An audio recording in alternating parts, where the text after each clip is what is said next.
আল্লাহ নবী সাল্লাল্লাহু আলাইহি ওয়াসাল্লাম বলেন, হাব্বুল বিলাদি ইলাল্লাহি মাসাজিদুহা, আল্লাহ তাআলার নিকট সবচেয়ে প্রিয় জায়গা মসজিদ।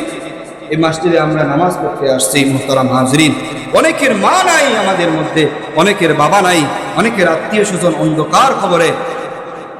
এমন কোন বান্দা আছে যে হুজুর আমার মা দুনিয়াতে নাই, আমার বাবা দুনিয়াতে নাই, আমার মার জন্য, আমার বাবার জন্য আল্লাহ তাআলার ঘর প্রিয় জায়গা, আল্লাহ তাআলার সবচেয়ে প্রিয় জায়গা মসজিদ।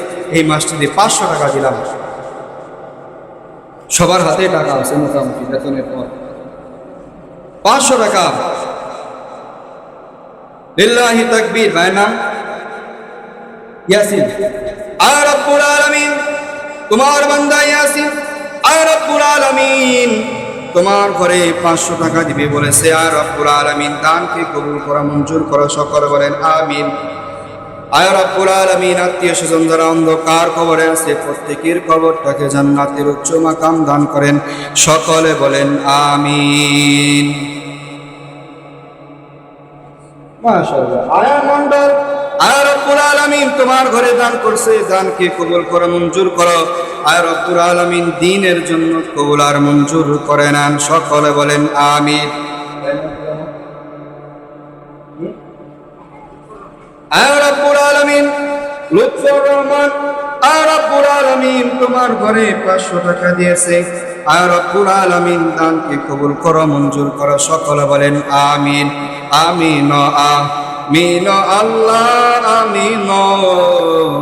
দানকারীর জন্য আল্লাহ জামিন।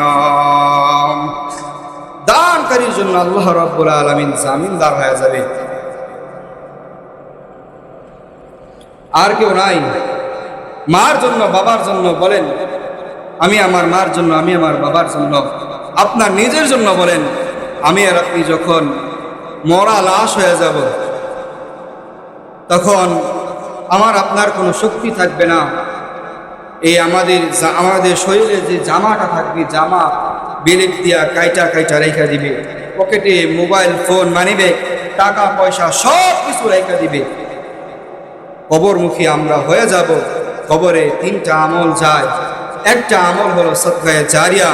সদকায়ে জারিয়া হলো মসজিদ, মাদ্রাসা, রাস্তাঘাট, উন্নয়নমূলক কাজ আপনি করবেন, আপনার কবরে সদকায়ে জারিয়ার আমল যাবে। 2 নাম্বার নেক সন্তান। 3 নাম্বার উপকারী এলেম।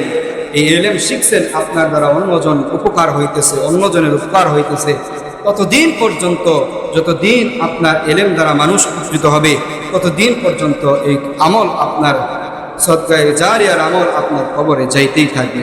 মুহতারাম হাজরিন, 1 নাম্বার আমল সেটা হলো সদকায়ে জারিয়ার আমল। এই জারিয়ার আমল আমি আর আপনি যদি দুনিয়াতে করে যেতে পারি তাহলে কবরে যারা আছে, আমার মা, বাবা, ভাই, বোন, আত্মীয় স্বজন, শ্বশুর শাশুড়ি, বন্ধু বান্ধব যা আছে সবাইকে আল্লাহ রাব্বুল আলামিন এই দানের উসিলা করে মাফ করে দিতে পারেন। এমনকি আমিও যখন চলে যাব এই মসজিদ থাকবে কিয়ামত পর্যন্ত। এই মসজিদের যতদিন পর্যন্ত নামাজ হবে, যতদিন পর্যন্ত সিজদা হবে, রুকু হবে, ততদিন পর্যন্ত আপনার আমার আমল নামায় সওয়াব যাবে। এখন যাইতেছে আমার মা বাবার আত্মীয় স্বজনের কবরে। যখন আমি মরে যাব আমার কবরে যাবে। কথা বলেন ঠিক কিনা? আমি বলি, আরেকজন বলি, এদিকে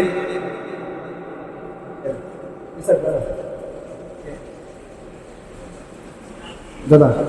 আয় রব্বুল আলামিন তোমার বান্দা ইসহাক মন্ডল, আয় রব্বুল আলামিন তোমার ঘরে 500 টাকা দান করছে। আয় রব্বুল আলামিন দানকে কবুল করা, মঞ্জুর করা। সকলে বলেন আমিন। আত্মীয় স্বজন যারা অন্ধকার কবরে আছে প্রত্যেকের কবরটাকে জান্নাতের উচ্চ মাকাম দান করে দেন। সকলে বলেন আমিন। আয় রব্বুল আলামিন কিছুদিন পূর্বে আয় রব্বুল আলামিন ইসহাক দাদার বড় ভাই বাসিত মন্ডল, আয় রব্বুল আলামিন এই দুনিয়ার মায়া ত্যাগ করে ওই অন্ধকার কবরে চলে গেছে। আয় রব্বুল আলামিন কবরটাকে জান্নাতের উচ্চ মাকাম দান করে দেন। সকলে বলেন আমিন। নাই আর কেউ 500 টাকা বলি খুশি খুশি বলি, কারো উপরে চাপাই দেওয়া হইতেছে না। এই ধন সম্পদ নিয়ে তো আমি আর আপনি কবরে যেতে পারবো না। আজকে আমরা প্রতিষ্ঠিত যার জন্য, মা বাবার জন্য, ওই মা বাবা কবরে, তাদের কথা স্মরণ করেন, মনটাকে নরম করেন। নাই কেউ? আল্লাহ রাব্বুল আলামিন প্রত্যেকের দানকে কবুল করুন।